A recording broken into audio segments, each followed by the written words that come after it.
तो good morning everyone. चलिए class start करते हैं आज के मिशन एक्वाकल्चर पार्ट 8। एंड आज मेरा तबीयत इतना अच्छा नहीं है। मैं आपको कह सकता हूँ कि आज के क्लास में शायद आपको एनर्जी थोड़ा कम मिले, बट मैं पूरी ट्राई करूँगा आपको फुल एनर्जी से अच्छे से एक्सप्लेन कर सकूँ जितने भी क्वेश्चन है। तो चलिए बिना देरी करें क्लास स्टार्ट करते हैं। इसको बड़ा करने दीजिए। हाँ चलिए ठीक है। पहला क्वेश्चन है, which of the following is not a air breathing fish. देखिए हम सबको पता है जो कैटफिश है उनको हम लोग दो पार्ट में डिवाइड कर सकते हैं। ओके, एक पार्ट है अपना एयर ब्रीदिंग कैटफिश, दूसरा पार्ट है अपना non air breathing catfish. Air breathing catfish कौन सा होता है? जो मछली या पानी के बाहर भी ऑक्सीजन ले सकता है, डायरेक्ट एयर से ऑक्सीजन अपने अंदर ले सकता है, उसको हम लोग एयर ब्रीदिंग मछली कहेंगे। नॉन एयर ब्रीदिंग कैटफिश जो पानी की डिजल्व ऑक्सीजन को छोड़ के बाहर से वो एक्स्ट्रा एक ऑक्सीजन कंज्यूम नहीं कर सकते हैं। ओके, तो इसमें से आपका देखिए सिंगी पानी की बाहर से भी ऑक्सीजन ले सकता है। एनाबास को हम लोग कहते हैं कोई माछ। ओके, जो बेंगोली में इसको कहता है कोई, शायद आपकी लैंग्वेज में कोई भी बोलता होगा। मागुर भी सही में, तो answer will be pangas. Pangas is a non air breathing catfish. Okay, चलिए next question, the dose of available phosphorus gives highest productivity. देखिए इसका सीधा आंसर होगा 7। यहाँ पर 7 नहीं है, यहाँ पर लिखा हुआ है मोर देन 6, तो more than 6 will be the correct answer. सबसे बेस्ट फॉस्फोरस का अमाउंट कितना है अगर आपको पानी में हाईएस्ट प्रोडक्टिविटी आपको चाहिए, तो उसका आंसर होगा 7। ओके, यहाँ पर 7 नहीं है, तो हर जगह पर 7 नहीं होगा, आपको समझना पड़ेगा किस जगह पर कितना देना चाहिए कि नहीं। Okay sorry. तो चलिए, carp hatchling absorb yolk in how many days, तो इसका आंसर होगा आपका 3 डेज। अभी मैं आपको समझा देता हूँ किस में क्या होता क्या है। देखिए जब भी एग से स्पॉन रिलीज़ होता है, हमेशा देखिए जो लोग भी मेरे को जो लोग भी हैचरी पर काम करते हैं, आप उनसे जाके पूछिएगा कि जो भी अंडा से जब स्पॉन रिलीज़ होता है, हैच आउट होता है, तब आप कितना दिन बाद उसको खाना दे दो, तो वो लोग कहेगा 3 से 4 दिन बाद। तो क्या 3 से 4 दिन बाद वो लोग खाएगा क्या? एक्चुअली में होता क्या है, जब भी एक से बच्चा रिलीज़ होगा तो उसकी बॉडी के अंदर एक यॉल्क अभी भी प्रेजेंट होगा, जिस यॉल्क को इजीली 3 से 4 दिन कंज्यूम कर सकता है। अगर पर उसको एक्स्ट्रा खाना भी दोगे तब भी वो एक्स्ट्रा खाना नहीं खाएगा, उस यॉल्क को ही वो लोग 3 से 4 दिन खाएगा। उसके बाद आप लोग लाइव फीड यूज़ कर सकते हो, जैसे कि आर्टिमिया हो गया, रोटिफर्स हो गया, मोइना हो गया। तो अभी के लिए आंसर होगा 3 डेज। 3 से 4 डेज लिखा होगा तब भी वो आंसर से सही होगा। ओके, तो चलिए next, 1 kg earthworm produce how much compost. तो एक के जी earthworm 5 किलोग्राम मैं बोल सकता हूँ जो आपका कंपोस्ट है वो रिलीज़ कर सकता है, मतलब रेडी कर सकता है। बट यहाँ पर लिखा हुआ है 2 मंथ पे, मतलब 1 मंथ पे मैं बात कर रहा हूँ। हाँ, 1 मंथ पे वो 5 kg तक कंपोस्ट बना सकता है। यहाँ पर 2 मंथ पे होगा तो answer will be the 10 kg। Okay, तो आपको समझना पड़ेगा 2 मंथ, 1 मंथ, 3 मंथ होगा तो वो 15 kg, आपको बस इंटू करते रहना है। ओके, चलिए next question, meat type of chicken. शायद आप सबको पता होगा कि हम लोग चिकन को 2 नाम हम लोग बोलते हैं, एक लेयर एक बॉयलर। तो इसका आंसर होगा अपना बॉयलर उस मुर्गियों को हम लोग बोलते हैं जिस मुर्गियों का हमारा प्लान है कि उसको हम लोग को मार्केट में उसको सेल करना है फॉर उसका मीट, ना कि उसका एग्स। अगर जिन मुर्गियों को हम लोग सिर्फ एग्स के लिए रेडी करते हैं उसका नाम होगा लेयर, उसको हम लोग इतना खाना नहीं देते, नॉर्मल खाना देते हैं। एंड जिन लोगों को हमको ज़्यादा मीट चाहिए तो हम लोग उसको कहते हैं बॉयलर, जो हम लोग मार्केट में हम लोग बाई करते हैं। आप जहाँ से भी चिकन खरीदते हो, पोल्ट्री, वो बॉयलर होता है, ना कि वो लेयर। ओके, तो आपको याद रखना है। चलिए next question, provides the bio products including waste from one aquatic species to as input for another. इसको क्या कहते हैं? इसका आंसर होगा आपको इंटीग्रेटेड मल्टी ट्रॉफिक एक्वाकल्चर। देखिए इंटीग्रेटेड फार्मिंग में क्या होता है, इंटीग्रेटेड फार्मिंग में होता है कि मछलियों के साथ हम लोग कोई और लाइफ स्टॉक या एग्रीकल्चर को हम लोग फार्मिंग करते हैं, जिससे एक दूसरे के हेल्प मिले। But integrated multi trophic aquaculture में क्या होता है, एक्वाकल्चर के अंदर ही अलग अलग स्पीसीज एक दूसरे को हेल्प मिले, इसको हम लोग इंटीग्रेटेड मल्टी ट्रॉफिक एक्वाकल्चर बोलते हैं। जैसे कि मैं आपको एग्जाम्पल से समझाता हूँ, किसी भी एक वाटर लेवल में जो हम लोग सोच लीजिए केज कल्चर, तो केज कल्चर के टाइम में हम लोग जितना भी मछलियाँ हैं, सोच लीजिए हमने आईएमसी मछली है, एक्जोटिक मछली या काप्स मछली हम लोग पाल रहे हैं केज कल्चर के अंदर, तो उनको हम लोग जो भी कॉमर्शियली फूड देंगे तो उस कॉमर्शियली फूड के अंदर बहुत सारे अच्छे न्यूट्रिएंट्स, प्रोटीन्स होते हैं, जो जब एक्सक्रीटा निकलेगा मछली के अंदर से, उस एक्सक्रीटा के अंदर काफ़ी अच्छा अमाउंट पे जो ऑर्गेनिक एंड इनऑर्गेनिक कंपाउंड होंगे, कंपाउंड या कंपोनेंट होंगे, जो हमारा सेलफिश एंड जो हमारे एक्वाटिक वीड्स है उनके लिए बहुत काफ़ी अच्छा है। ओके, एक्वाटिक वीड्स मीन्स जो इंपॉर्टेंट एक्वाटिक वीड्स है, जैसे कि मैं कहूँ आपका स्पिरुलिना और भी एक्वाटिक वीड्स जो हम लोग जो बहुत सारे मेडिसिन या खाने के लिए यूज़ होता है। साथ ही में जो सेलफिश है उनको हाई कंपाउंड में ऑर्गेनिक इनऑर्गेनिक मटेरियल चाहिए बॉडी बड़ा करने के लिए, तो ये बेस्ट है। तो इसको हम लोग कहेंगे इंटीग्रेटेड मल्टी ट्रॉफिक एक्वाकल्चर। ठीक है, ये आप कब समझोगे जब किसी भी लाइन पर लिखा होगा एक्वाटिक के अंदर ही एक को दूसरे से हेल्प मिले। जैसे देखिए, जो नॉर्मल इंटीग्रेटेड फार्मिंग में एक सेम जगह पर नहीं होता है, एक होता है बाहर में, एक होता है अंदर, पानी के अंदर एक होता है पानी के बाहर, इसमें दोनों के दोनों पानी के अंदर ही होगा। ओके, तो इसलिए इसका हम लोग कहेंगे इंटीग्रेटेड मल्टी ट्रॉफिक एक्वाकल्चर। ठीक है, नेक्स्ट क्वेश्चन, रानाट्रा है आपका वाटर स्टिक इंसेक्ट। ओके, ये आप देख सकते हो, आप आमतौर पर आप इसको पॉन्ड पर इजीली आप इसको देख लोगे, हर जगह पर अवेलेबल होता है। सॉरी, तो इसको हम लोग कहते हैं वाटर स्टिक इंसेक्ट। ओके, अभी बाकी रहेगा आपका वाटर स्कॉर्पियन को हम लोग कहते हैं Nipah. Okay, Nipah and water boatman. अभी वाटर बोटमैन को क्या कहते हैं बोलिए, वाटर बोटमैन को हम लोग कहते हैं कोरिक्सा। मैं आपको कल इसको पढ़ाया था। ओके, अगर आप लोगों ने अभी तक क्लास नहीं देखा तो जाकर क्लास देख लीजिएगा, ऑलरेडी 7 क्लास हो चुका है। तो इसका आंसर होगा क्या अपना वाटर स्टिक इंसेक्ट को हम लोग कहते हैं रानाट्रा। ठीक है, चलिए next question, A fungus is a migratory. यहाँ पे आपको 2 सेंटेंस दिया हुआ है, आपको बताना है कि दोनों के दोनों सही है कि गलत, और एक दूसरे का रीज़न बनता है कि नहीं। ठीक है, fungus is a migratory fish. ठीक है, आप सबको पता है कि पंगस एक जगह पर नहीं रहता है। अगर किसी लेक से किसी रिवर में पंगस आप देखोगे तो पंगस एक बार इधर में जाएगा, एक बार इधर में जाएगा। And pangasius is only species of genus pangasius found in India water bodies. नहीं, पंगसियस के बहुत सारे वेराइटीज इंडिया बॉडी में पाया जाता है। तो बी तो हो गया गलत, आपका बी हो गया गलत, अभी ए हो गया सही। अभी ए के अंदर भी कुछ इंपॉर्टेंट पॉइंट है जो आपको याद रखना पड़ेगा। देखिए, मैं आपको समझाता हूँ। जैसे मैं ऑलरेडी बैंकिंग लेवल के लिए भी मैं पढ़ाई करता हूँ, तो कोई कुछ चीज़ आपको समझना पड़ेगा। एक वाटर बॉडी में डाउन स्ट्रीम क्या होता है एंड अपस्ट्रीम क्या होता है। ठीक है, down stream and upstream. Upstream होता है, सोच लीजिए पानी इस तरफ बह रहा है। ओके, पानी इस तरफ बह रहा है और कोई मछली उसका अपोजिट में आ रहा है, तो उसको हम लोग कहेंगे अपस्ट्रीम। एंड डाउन स्ट्रीम क्या है, पानी से इस तरफ बह रहा है और मछली भी उसी तरफ जा रहा है, उसको हम लोग कहेंगे डाउन स्ट्रीम। तो जब भी मछली को कुछ भूख लगता है, खाना खाना है, सब मछली को नहीं, पंगसियस मछली को जब भी कुछ खाना है, भूख लगा है, उसको फीडिंग करना है, तो वो हमेशा डाउन स्ट्रीम में जाएगा। मतलब वो जिस तरफ पानी बह रहा है वो उसी तरफ हो जाएगा। लेकिन अगर उसी मछली को माइग्रेटरी मतलब ब्रीडिंग करना है या स्पॉनिंग करना है या एग रिलीज करना है, तब वो हमेशा अपस्ट्रीम की तरफ जाएगा। मतलब पानी का उल्टा तरफ उसको स्रोत को काट के वो सीधा सा जाएगा, माइग्रेट करेगा पूरा रिवर। तो मैं कह सकता हूँ ए ठीक है एंड बी गलत है। Okay, second number will be the correct answer, A is true, B is false. ठीक है, अब सिंगी इज ओमनीवोर। बहुत से लोग सोचेंगे नहीं सर सिंगी तो कार्निवोर है। नहीं यार, आप कह सकते हो कि सिंगी मेनली जू प्लैंकटन प्रेफर करता है, बट वो ओमनीवोर है। वो बहुत अगर जू प्लैंकटन नहीं होगा तो फाइटोप्लैंकटन भी खाएगा, इसमें कोई बड़ा चीज़ नहीं है। ओके, चलिए next question, integrated fish farming originated. ये तो सबको पता होगा, चाइना से इंटीग्रेटेड फिश फार्मिंग का कॉन्सेप्ट लिया गया था। कॉन्सेप्ट का मोटो क्या था, देयर इज़ नो वेस्ट। सो आपको छोटा छोटा पॉइंट भी याद रखना है। ठीक है, next question, benefit of ducks in fish farming. मैं हमेशा कहता हूँ कि जितना भी अपना इंटीग्रेटेड फार्मिंग सिस्टम है, वो चाहे पोल्ट्री फार्मिंग हो जाए, पिग फार्मिंग हो जाए, काऊ फार्मिंग हो जाए या डक फार्मिंग हो जाए, सबसे बेस्ट डक फार्मिंग ही है। क्योंकि डक्स का जो वेस्ट है वो सबसे बेस्ट फर्टिलाइज़र माना जाता है। बाकी जो 4 एनिमल्स मैंने बताया उससे अगर मैं कंपेयर करूँ तो, साथ ही में डक्स एज ए बायो एरिएटिव्स पे काम करते हैं पानी के अंदर। साथ ही में डक्स पानी के ऊपर जितना भी आपका इंसेक्ट है उसको भी खा लेता है। तो ऑलमोस्ट सारे काम वो करता है। तो इसके अंदर देखिए क्या क्या है। इसके अंदर है आपका फर्टिलाइजेशन काम करता है, ठीक है, इंसेक्ट खत्म करता है, सही है, एरिएशन देता है, सही है। तो answer will be the all of the above. ठीक है,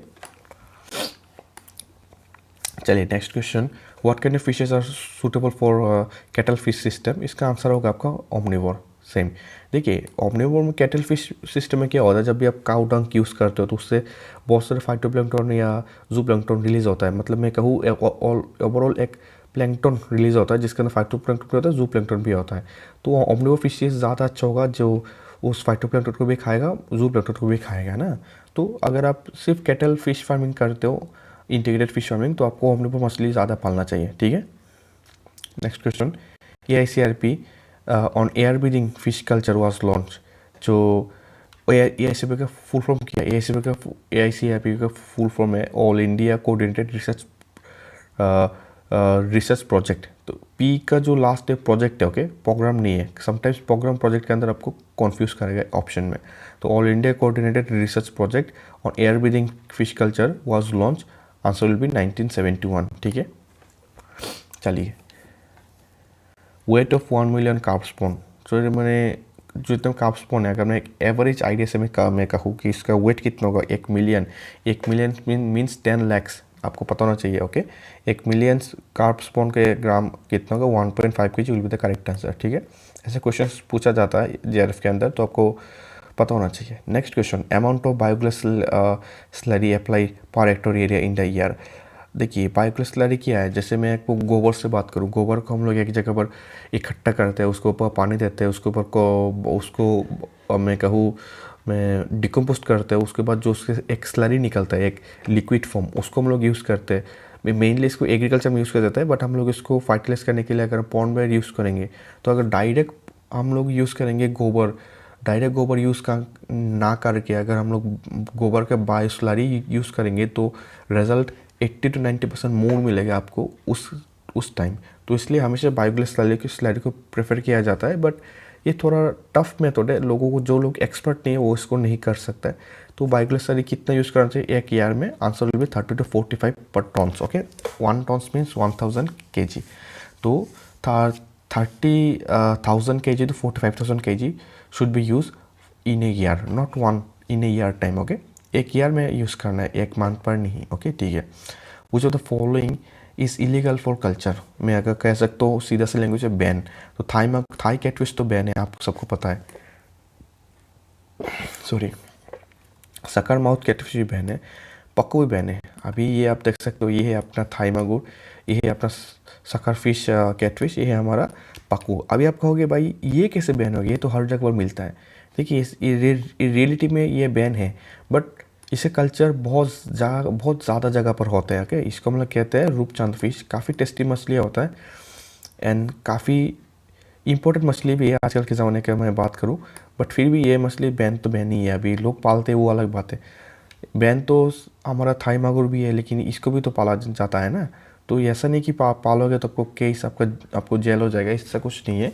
बट ये तीनों एज ए गवर्नमेंट का आदेश के अनुसार ये तीनों बैन है, ओके। चलिए, next question, scientific name of silver catfish. तो सिल्वर कैटफिश में आपका देखिए क्या क्या आ दिया है। ओरियोक्रोमस नीलोटिकस तो नहीं होगा, क्योंकि ये एक हो गया आपका तिलापिया का नाम, ओके। पांगासियस का भी नहीं होगा, बिकॉज ये तो पांगासियस का है। स्पेराटस सिंगला भी नहीं होगा, तो क्या रह गया आपका पांगासियस सूची। तो पांगासियस सूची को हम लोग कहते हैं सिल्वर कैटफिश, ओके। एंड ये रहा आपका पिक्चर, काफ़ी सुंदर पिक्चर है, आप देख सकते हो। चलिए, next question, ideal depth for grow out culture. Grow out culture जब भी हम लोग मतलब नर्सरी से हम लोग रियरिंग पॉन्ड से हम लोग जब स्टॉकिंग पॉन्ड पर लेके जाता है या मछली को बड़े करने के लिए, उस पर कितना डेप्थ होना चाहिए? तो लगभग आपका 7 से 8 फीट, मतलब ज़्यादा हो गया, बट फिर 5 से 6 फीट आपको मिनिमम रखना है। अगर मैं मीटर से बात करूँ तो 2 से 3 मीटर, ठीक है। चलिए, next question, dose of Cifax for us. आप सबको याद रखना है, जो सिफाक्स दवाई है ना, वो सबसे मेनली यूएस एपिजोडिक अल्सरेटिव सिंड्रोम, एक फंगल डिजीज है, इसके लिए ही यूज़ किया जाता है मेनली। बाकी के लिए भी यूज़ किया जाता है, बट मेनली इसके लिए यूज़ किया जाता है। तो इसका डोज कितना होना चाहिए इस बीमारी को रोकने के लिए? 0.01 ppm, ठीक है। चलिए, नेक्स्ट क्वेश्चन, H2S, इसको हम लोग कहते हैं, बोलिए मेरे साथ, इसको हम लोग कहते हैं, रुकिए इसका क्वेश्चन मुझे एक बार निकल लेने दीजिए, सॉरी। तो इसको हम लोग कहते हैं H2S, हाइड्रोजन सल्फाइड। ये एक गैस में बोल सकता हूँ, जैसे एमोनिया एक गैस है इंपॉर्टेंट, मतलब ये एक डेंजरस गैस है। हाइड्रोजन सल्फाइड भी एक गैस है। तो ये गैस जब ज़्यादा हो जाता है पॉन्ड के अंदर, तब हम लोग क्या करेंगे, वाटर एक्सचेंज कर देंगे, हमारा काम बन जाएगा, ठीक है। तो नेक्स्ट क्वेश्चन है, high acidity, high alkalinity ammonia alkali to और इसका कंट्रोल करने के लिए जियोलाइट, जिप्सम, CSU4, CSU दिया है, तो आपको पता होना चाहिए कौन सा किसके लिए यूज़ होता है। तो देखिए इस टाइप का जो क्वेश्चन है ना, मुझे करने में काफ़ी मज़ा आता है, बिकॉज MCQ में ऐसा नहीं है कि सब एक दूसरे से रिलेट हैं। आप 4-5 दिया होगा, 1-2 भी आपको पता होगा ना, आप MCQ देख आपको मतलब आंसर देख के ईजिली बता सकते हो। जैसे कि मैं आपको बता रहा हूँ एमोनिया में जियोलाइट यूज़ होता है, आप सबको पता है। तो एमोनिया 3 नंबर, जियोलाइट ए नंबर, मतलब 3 होगा आपका ए। तो 3 होगा ए, आप देखिए 3 होगा ए, 1 नंबर, ठीक है, नहीं है नहीं है नहीं है, हाँ देखिए 1 and 4, 3 में ए है। अभी चलिए नेक्स्ट हम लोग देखते हैं एसिडिटी के लिए हम लोग यूज़ करते हैं चूना, जो CaCO3 will be the correct answer. तो 1 के लिए होगा अपना डी। तो 1 के लिए डी, 1 में देखिए 1 के लिए डी नहीं है, 1 के लिए डी, मतलब 4 नंबर आपका करेक्ट आंसर, ठीक है। आपको आप मिला लेना। एसिडिटी के लिए हम लोग यूज़ करते हैं CaCO4, एल्कलिनिटी के लिए हम लोग यूज़ करते हैं जिप्सम, एमोनिया के लिए हम लोग यूज़ करते हैं जियोलाइट। तो बाकी रह गया आपको एल्गल ब्लूम के लिए हम लोग यूज़ करते हैं CuSO4। बात खत्म। चलिए नेक्स्ट, डोलोमाइट का फॉर्मूला क्या है, आपको इसमें समझने वाला तो कोई चीज़ है नहीं, बस याद रखना है डोलोमाइट का फॉर्मूला है अपना CaMgCO3 2, ठीक है। आपको बस याद रखना है, सब चीज़ें समझने वाला कुछ चीज़ है ही नहीं। Size of 4 day old spawn, जो 4 दिन पुराना जो ओल्ड स्पॉन है में एग रिलीज होने के बाद, हैच आउट होने के बाद, उसका जो साइज़ कितना होगा, तो उसका साइज़ होगा अपना मैक्स टू मैक्स, मैं आपको ये बता रहा हूँ, ये मिनिमम नहीं है, max to max 5 to 6 mm, okay. चलिए, which of the following catfish culture is ban in India. अब सबको पता है क्लेरियस गैरीपिनिया, जिसको हम लोग क्या कहते हैं, बोलिए, जिसको हम लोग कहते हैं थाईमागुर, ये बैन है इंडिया के अंदर। ऑलरेडी मैंने आपको पिक्चर दिखा चुका हूँ थोड़ा देर पहले। चलिए next question, the protein content in spirulina. अब ये स्पिरुलिना क्या है, स्पिरुलिना अपना ब्लूगिन एल्गी, ओके, ब्लूगिन एल्गी। अब ब्लूगिन एल्गी क्या है, ब्लूगिन एल्गी अपना ओके ब्लूगिन एल्गी अपना साइनोबैक्टीरिया, ओके, मैं थोड़ा भूल गया था, ब्लूगिन बैक्टीरिया आपका साइनोबैक्टीरिया। तो ये ब्लूगिन एल्गी है। इसके अंदर आपको क्या क्या मिलेगा, इसके अंदर आपको मिलेगा विटामिन बी, इसके अंदर आपको मिलेगा काफ़ी मात्रा में नाइट्रोजन, और इसके अंदर में आपको मिलेगा प्रोटीन, इसके अंदर में आपको मिलेगा कॉपर। तो एक मिक्सचर चीज़ है, एंड ये बहुत इंपॉर्टेंट है। ये नॉर्मली मछली के लिए नहीं, ये नॉर्मली इंसानों के लिए बनाया जाता है, इसको कल्चर किया जाता है, बिकॉज इससे काफ़ी इंपॉर्टेंट मेडिसिन बनाया जाता है, जो कि काफ़ी वैल्यू इंपॉर्टेंट मेडिसिन है, ओके। तो इसके अंदर प्रोटीन कंटेंट कितना होता है, तो इसके अंदर प्रोटीन कंटेंट होता है 50 to 70%, ठीक है। चलिए next question, which of the following catfish require red light. मैं आपको पहले ही बताया था कि कुछ टाइप के ऐसे मछलियाँ हैं जो जब मैं क्या कहूँ, जब फ्राई स्टेज पर होता है तब उसको एक टाइप के लाइट की ज़रूरत होता है, जैसे वालोगाट्टू इज द करेक्ट आंसर। वालोगाट्टू के जो फ्राई स्टेज है उस टाइम अगर हम लोग उसको रेड लाइट देंगे तो उनका जो ग्रोथ है वो इंक्रीज हो जाता है, उनका जो मोर्टेलिटी रेट है वो कम हो जाता है, ओके। तो Wallago attu will be the correct answer, ठीक है। Next question, scientific name of silver बाब। तो सिरेना सिरोना तो नहीं होगा, कट। सिर्फ स्कॉर्पियो तो आपका नहीं होगा, कट। तो बाकी रह गया पुंटियस आ रहा ना, पुंटियस गोनियोनिटस। तो आंसर विल द पुंटियस गोनियोनिटस। इसको हम लोग सिल्वर बाब भी कहते हैं, बस साथ में हम लोग इसको जावा बाब भी कहते हैं, ओके, जावा बर्ब। अभी सिल्वर बाब से ज़्यादा पॉपुलर इसका नाम जावा बाब है, एंड बंगाली में इसको हम लोग कहते हैं जापानी पुटी, जापानी पुटी। अभी नहीं पता आप लोग कौन सा नाम से बुलाते हो, नॉर्मल लैंग्वेज पर इसको जावा बार्ब एंड सिल्वर बाब कहा जाता है, ओके। ये आप देख सकते हैं बहुत ही कॉमन मछलियाँ है, ये हम लोग रोज़ ही इसको पकड़ के खाते हैं। तो हम लोग इसको हमारे लैंग्वेज में इसको हम लोग कहते हैं जापानी पुटी, ठीक है। तो इसका साइंटिफिक नाम होगा अपना पुंटियस गोनियोनिटस, पुंटियस गोनियोनिटस, पुंटियस गोनियोनिटस, पुंटियस गोनियोनिटस, ओके। आपको ऐसे करके याद रखना है, पुंटियस गोनियोनिटस, पुंटियस गोनियोनिटस को हम लोग क्या कहते हैं, जावा बाब। जावा बाब का और एक नाम किया है सिल्वर बाब, और इसको बाकी लैंग्वेज में इसको जापानीज कहा जाता है, जापानी पुटी, एंड ओके, ठीक है। तो चलिए आज के लिए इतना ही दोस्तों। आज मेरा तबीयत इतना अच्छा नहीं है, हो सकता है आज के जो मैंने आपको पढ़ाया हो सकता है उसमें आपको ज़्यादा एनर्जी ना मिले, बट मैं मेरा पूरा ट्राई किया हूँ, क्योंकि मैंने आपको कहा था कि डेली बेसिस में क्लास आएगा। उसी डेली बेसिस क्लास को कंप्लीट करने के चक्कर में मैं आज मुझे मतलब आपको पढ़ना पड़ रहा है। मुझे लगा था एक दिन रेस्ट ले लूँगा, बट नहीं यार, इतना तो बनता है, इतना तो हार्ड वर्क करना ही पड़ेगा अगर हम लोगों को कुछ रिजल्ट चाहिए। मैं आपको डेली लास्ट पर कहता हूँ कि रिजल्ट चाहिए, हार्ड वर्क चाहिए, तब भी कुछ होगा। ऐसे ही बैठने से बस खुद सोचने से कुछ नहीं होगा कि काश ये मिल जाता, किसी काश कुछ नहीं है। गॉड आगे आपको हेल्प नहीं करेगा, जो करना है आपको ही करना है। काश ये हो जाता, काश ये मिल जाता, काश कोई मुझे ये कर देता। इस ऐसा करते रहेंगे ना, पूरा ज़िंदगी ख़त्म हो जाएगा।